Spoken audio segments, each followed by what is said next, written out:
Big Ten athletic directors got together last week and they started to look at positioning the Big Ten toward the 12-team college football playoff proposal. In regards to the two things that came out of that was, do we dismiss divisions? And number two, do we go from a 9-game schedule to an 8-game schedule? And maybe we can dice that up at a later date.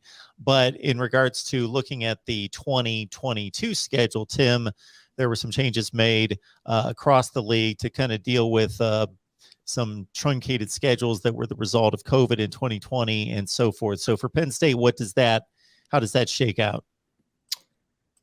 Yeah, so for Penn State, it shook out in a favorable way. I'm sure Marty will agree because, he especially had been pointing out, we had been pointing out during our post-game shows how rough that first half of the original 2022 schedule looked. Well, that's because, including those 6 games, were back-to-back games against Ohio State and Michigan. Now, thankfully, this new schedule, it's been broken up. So the September slate remains the exact same.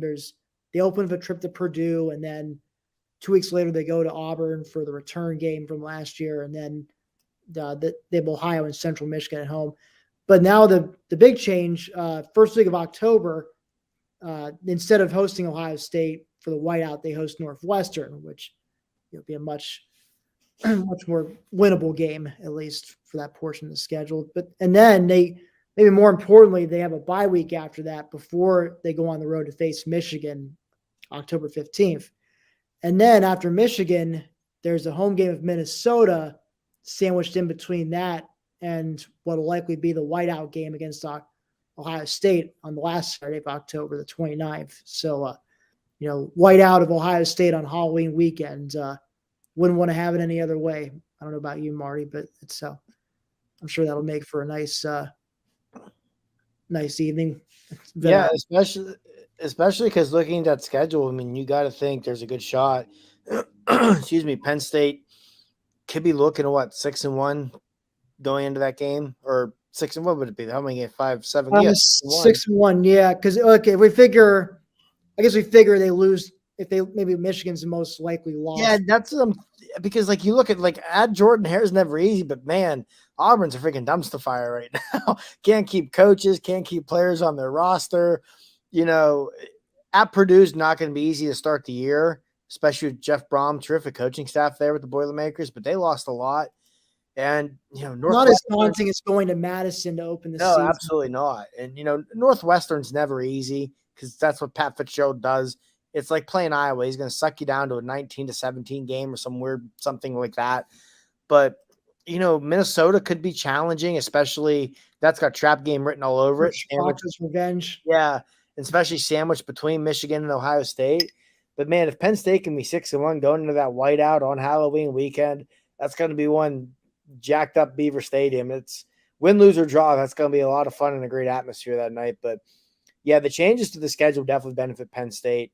Because you look at their schedule now, there's a real opportunity. They go to the Big House on October 15th at 5-0.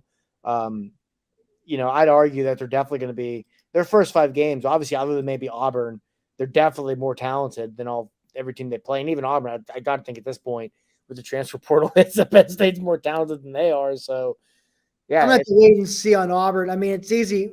It's only February. It's easy for us to sit back, I guess, and point and laugh at the disarray going on. Fair enough. At least it's February. But I mean, you never know. And again, you still got to go down to Jordan Hare. What'll probably be a night game, I'm guessing. Yeah. And that's rabid atmosphere. I mean, you never know. I mean, it's just hard to say. It's a little far out, but I will say, I guess I mean, I still call it a toss up, to be fair, but maybe it doesn't feel as daunting as it did maybe a few months ago. Yeah, I think even you go to the end of the Outback Bowl and that Auburn game looks more winnable than it did then, especially more winnable than it did at the end of the regular season, I think. So it's just nice to see because as people who are not Penn State fans may not truly appreciate, the Big Ten seems to just give Penn State the short end of the stick anytime they can scheduling. Because what is this, Tim? I think like the 5th or 6th year, maybe even more in a row, they've started Big Ten play on the road. So it was just nice to see them actually benefit from a schedule change for once, and to get that Northwestern game early in the season, and then get Michigan and Ohio State broken up with a bye week. Well, they do start Big Ten play on the road again. Yeah, but I mean, like you said, I'd much no knock on Purdue because I have no doubts they'll be a good football team just because their coaching staff. But I'd much rather start at Purdue than at Madison. So and that'll be the first game. Well, granted, okay, I guess they look pretty good in the bowl game against Tennessee without David Bell or George Karlaftis. But again, you gotta, still gonna be some big changes. Yeah, I know they lost those where you kind of throw things out the window too. So, I mean, I'd rather be I'll just say this: I'd rather be going to them for game 1 than game 10 or so actually the week after Ohio State, they have to go to Bloomington to face Indiana, which is almost always a pain in the butt of a contest. Yeah. Even though Penn State typically comes out there victorious, it's never, it's never a easy afternoon there. Then I honestly cannot tell you the last time Penn State had an easy win at Indiana. I have no idea. Back to I guess it's might be a bit of a reach too, but I would say maybe 2002 when Larry Johnson ran for over 300 yards on him. Yeah. But that was kind of a close game in the first half, but Penn State just kind of pulled away with LJ. Mm-hmm. I mean, even you look at 2016 when Penn State won the Big Ten, what the Indiana game was something like 52 to 42. They were down at the end of the third quarter. They were trailing. Yeah. It took that. There was a late strip sack where Penn State housed it to put the game on ice like a minute and a half to go, but Indiana had the ball down and scored like a minute and a half to go. Like that, it's never easy in Bloomington for whatever reason. No, it never is. And then they finish with Maryland at home, on the road at Rutgers, and then what I like, especially, they end the year with Michigan State at home, just like the good old days. Yeah, that's very much a nostalgia feel to finish the season up with the Land Grant Trophy.